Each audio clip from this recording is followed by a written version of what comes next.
আসসালামু আলাইকুম বন্ধুরা, আমার চ্যানেলে আপনাদের সবাইকে স্বাগত জানাই। বন্ধুরা, আমি আজকে আপনাদের সঙ্গে শেয়ার করব আমের আর একটা চাটনি, যেটা একদম বিয়েবাড়ির স্টাইলে হবে।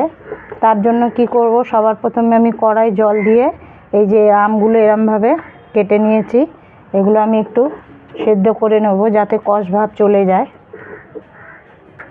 এর মধ্যেই দিয়ে দেব কিছুটা লবণ। লবণ দিয়ে 2 থেকে 3 মিনিট এগুলো একটু ভাপিয়ে নেব যাতে কষ ভাবগুলো চলে যায়। দেখুন আমগুলো সব সেদ্ধ হয়ে গেছে, এবার আমি এগুলো সব তুলে নেব।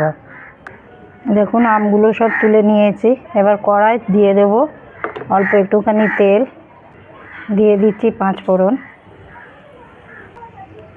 এবার দিয়ে দেবো অল্প একটুখানি জল।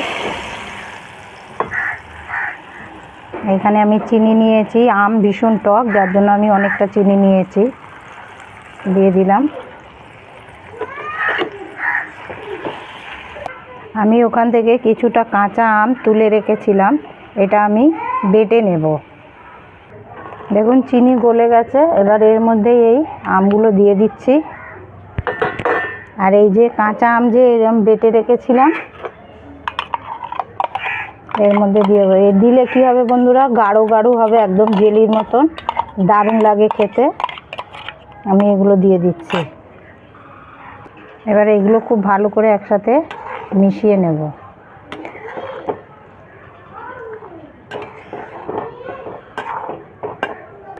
বন্ধুরা, আমি লবণ দিতে ভুলে গেছিলাম, একটুখানি দিয়ে দিচ্ছি লবণ। দিয়ে এবার আমি এটা ফুটিয়ে নেব 5 মিনিটের জন্য। দেখুন বন্ধুরা, 5 মিনিট হয়ে গেছে। এই দেখুন আম ফুলে কেমন রসে টইটুম্বু হয়ে গেছে, একদম রসগোল্লার মতন। এই দেখুন, এই চাটনি খেতে যা লাগবে না, বাড়িতে আপনারা অবশ্যই একবার ট্রাই করবেন, করে কমেন্ট করে আমাকে জানাবেন কেমন হয়েছে। আর এখন এটা যেহেতু গরম রয়েছে, যার জন্য এটা এখন পাতলা দেখাচ্ছে, ঠান্ডা হলে কিন্তু একদম জেলির মতন থকথকে হয়ে যাবে। বাড়িতে একবার ট্রাই করবেন, করে আমাকে কমেন্ট করে জানাবেন কেমন হয়েছে। আর আমার রেসিপি যদি আপনাদের ভালো লাগে তাহলে প্লিজ আমাকে সাপোর্ট করবেন, আমার পাশে থাকবেন, লাইক শেয়ার কমেন্ট করতে ভুলবেন না। তাহলে দেখা হচ্ছে আবার পরের ভিডিওতে। আল্লাহ হাফিজ।